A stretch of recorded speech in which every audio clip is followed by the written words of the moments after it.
इधर राज्य सरकार ने जो जेएमएम सम्मान योजना की घोषणा हुई और उसके बाद उस पर कार्रवाई भी शुरू हुई। बड़े संख्या में हमारी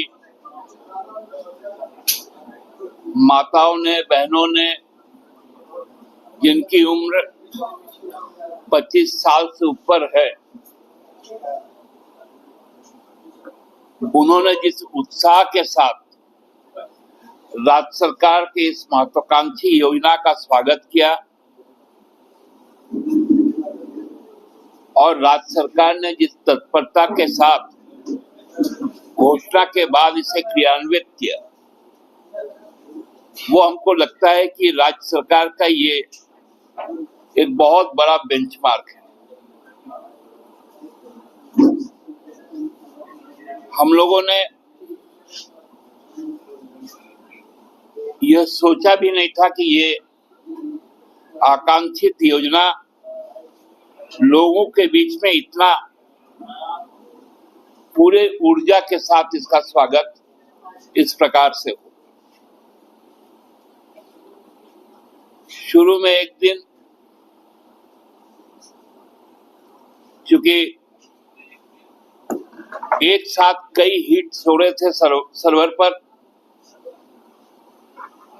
उसके कारण थोड़ा सा स्लो हुआ, लेकिन तुरंत राज्य सरकार ने इसको संज्ञान में लेते हुए न केवल उसे दुरुस्त किया, और मैं बधाई देना चाहता हूं माननीय मुख्यमंत्री जी को। उन्होंने उसकी अंतिम तिथि जो 10 तारीख तक थी, उसको 15 तारीख तक बढ़ा देने का काम किया। हमारे इस प्रगतिशील योजना से भाजपा पूरी तरह से बौखला गई।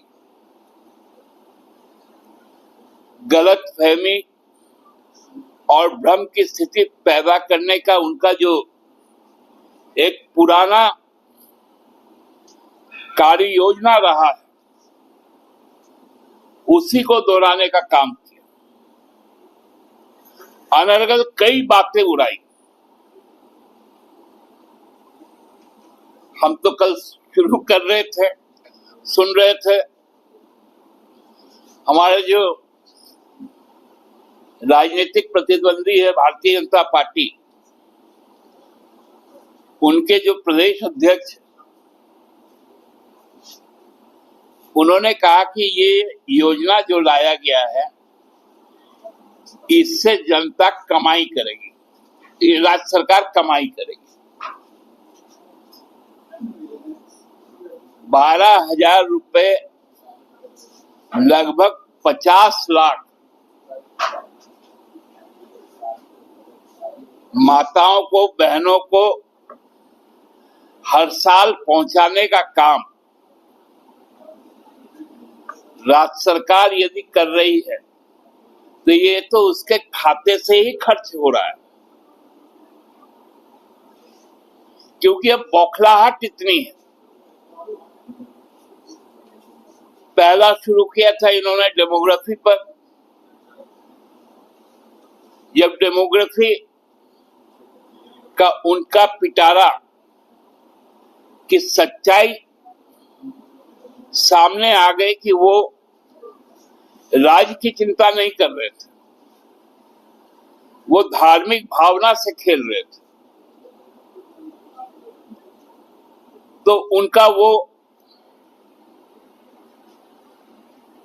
जिस गेंद को लेकर वो आए थे, वो गेंद ही अब हवा में गायब हो गई।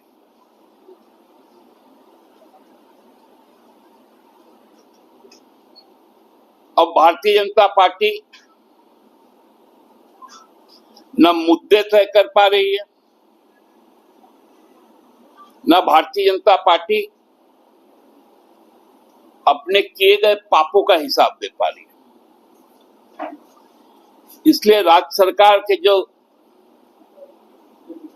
100 से ज्यादा योजनाएं आज धरातल पर है, उससे पूरी तरह से बौखला गई।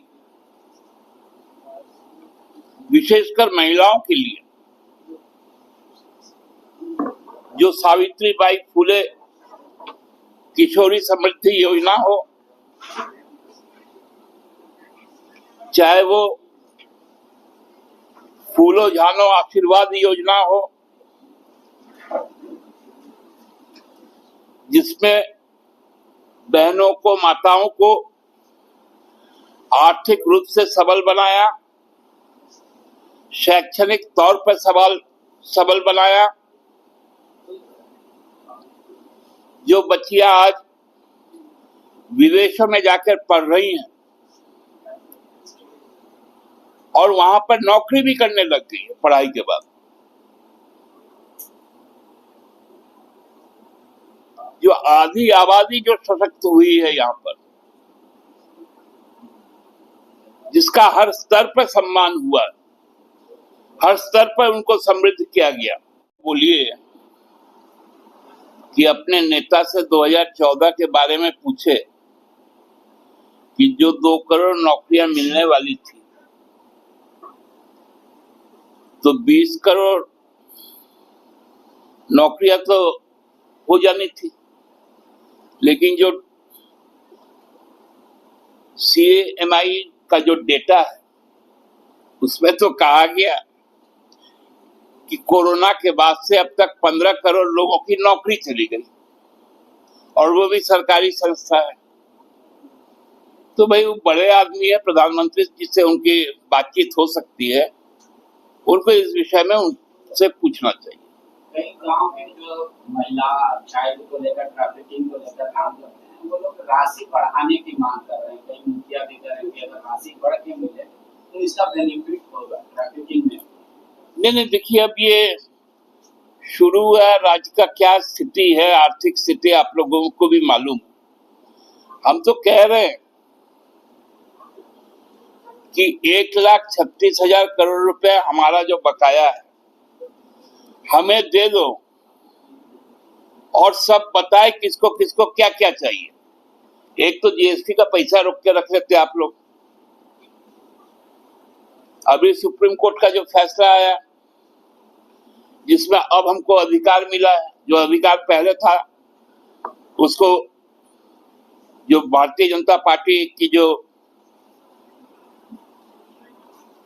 सरकार थी अटल बिहारी वाजपेयी जी के समय, वो अधिकार छीन लिए गए थे। अब उस पर फिर से बहाल हुआ, तो हमको टैक्स से अब कुछ प्राप्ति होगी, तो सारी चीजें बढ़ेंगी। नेता प्रतिपक्ष कह रहे हैं कि इसके नाम पे हर जगह बिचौलिया कमा रहे हैं और सरकार उस पर ध्यान नहीं दे रही। 20 रुपया लिया जा रहा है, कहीं 50 रुपया फॉर्म के नाम पे, कहीं कुछ के नाम पे। आप देखिए, कार्यालय में आप साक्षात दर्शन कर लीजिएगा। हम लोगों ने संगठन के तरफ से बकायदे फॉर्म छपाए हैं। हमारे जो भी प्रखंड पंचायत स्तर से लेके जिला स्तर के कार्यकर्ता और नेता है, वो मुफ्त में लोगों तक इस फॉर्म को पहुंचा रहे हैं। आपके मैनिफेस्टो में ये कहा गया था कि हर एक महिलाओं को 14 खर्च के लिए 2,000 रुपए दिया जाए, प्लस मैनिफेस्टो में ये भी घोषणा का वादा था। चूल्हा उला आजसू का इशू है, हम लोग चूल्हा उला कभी नहीं कर रहे। मेरा मैनिफेस्टो में चूल्हा कहीं नहीं। दादा, आपने अभी सरकार पार्टी ने अपनी ओर से जितनी जरूरत है उतनी छपते रहेगी। दादा, हमने अभी सरकार की नई कल्याणकारी योजनाओं को गिनाया। आपने सहायक शिक्षक और सहायक पुलिसकर्मी के बारे में बोलना शुरू, कब तक उन लोग आंदोलन करेंगे? लगातार अब बहुत ज्यादा दिन आंदोलन नहीं करना होगा। दादा, एक बात है, 15 अगस्त मंदिर में मोराबादी में धरना आंदोलन चल रहा है, सरकार को झंडा भी वहाँ पे बनाने का कार्यक्रम जो होता है, तो क्या हम लोग नेगोशिएट करेंगे पार्टी स्तर से? बहुत तरह से उनके साथ नेगोशिएशन चल रहा है, कई दौर की वार्ताएं चल रही है। उनके लगभग सभी मांगों पर, उनके मानदेय बढ़ाने पर, उनके एक्सटेंशन पर, सभी चीजों पर सहमति बनी। ये तो कुछ तत्व है जो उनको गुमराह कर रहे हैं। वो क्यों नहीं पूछ रहे हैं कि इनकी जब नियुक्ति हुई थी तो रघुवर दास जी ने ऐसा क्लॉज क्यों डाल दिया था, शासकीय क्लॉज, जिनसे ये आज आंदोलन को मजबूर है। ये रघुवर सरकार के पापों का प्रदर्शन वहां पर हो रहा है। जो मंत्री ने सदन में भाषण दिया था, ये कहा था कि 1.5 लाख मजदूरों ने रोजगार दिया है, उसका श्वेत पत्र जारी करने का है। उसमें रोजगार प्राइवेट सेक्टर में कितना दिया, सरकारी सेक्टर में? बहुत जल्दी उस पर हम लोग श्वेत पत्र लाएंगे। अभी देखिए सरकार काम कर रही है, अभी सरकार का कार्यकाल बचा हुआ है। जब हम अगले चुनाव के दहलीज पे होंगे, हम अपना सारा हिसाब किताब देंगे। बांग्लादेश मुद्दा है, बांग्लादेश का क्या हाल हुआ आपको वाकिफ होंगे। कुछ आप बीएसएफ को सुझाव देंगे, कुछ राज्य सरकार को सुझाव देंगे? देखिए हमारा देश पूर्णतः संप्रभु और मजबूत देश, यहाँ लोकतंत्र है और भारत सरकार पूरी तरह से सशक्त और मजबूत है। भारत के लोग भारत सरकार के साथ खड़ी है, भारत के सैन्य बल के साथ खड़ी है और सैन्य बल पे हमें पूरा भरोसा है कि हमारा देश न केवल सुरक्षित ही है वरन पूरे विश्व में मानवता के हिसाब से सबसे लोकप्रिय देशों में एक है।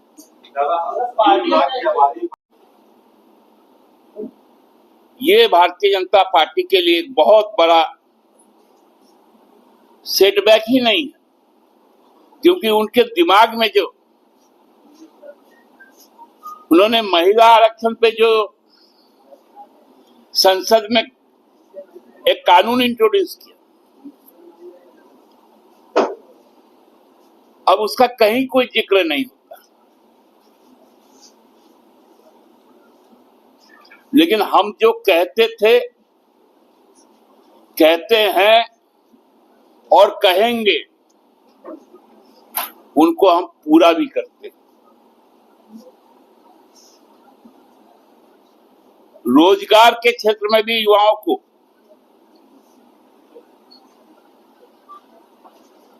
लाखों जो नियुक्तियां है वो हुई। हमारे आंगनबाड़ी की बहनों को, रसोईया बहनों को हर तरह से समृद्ध किया गया। यह सरकार महिलाओं के सम्मान, महिलाओं के सशक्तिकरण पर पूरी तरह से केंद्रित है, क्योंकि जब तक महिलाएं आत्मनिर्भर नहीं बनेगी, तब तक आगे आने वाली पीढ़ी के विकास में उनकी जो सहभागिता है वो पूरे तरह से सुनिश्चित नहीं होगी। तो मैं आज पार्टी की ओर से माननीय मुख्यमंत्री जी को भी बधाई देते हैं कि उनके इस दूरदृष्टि वाली जो योजनाएं हैं वो घर घर तक पहुंचे और घर घर तक इसका लाभ मिले। धन्यवाद। 2-3 सवाल। और आप अगर फेसबुक पर देख रहे हैं तो फॉलो कर लें हमारा पेज, और अगर आप यूट्यूब चैनल देख रहे हैं हमारा, सब्सक्राइब कर लें और बेल आइकन दबाना हरगिज़ ना भूलें। धन्यवाद, शुक्रिया।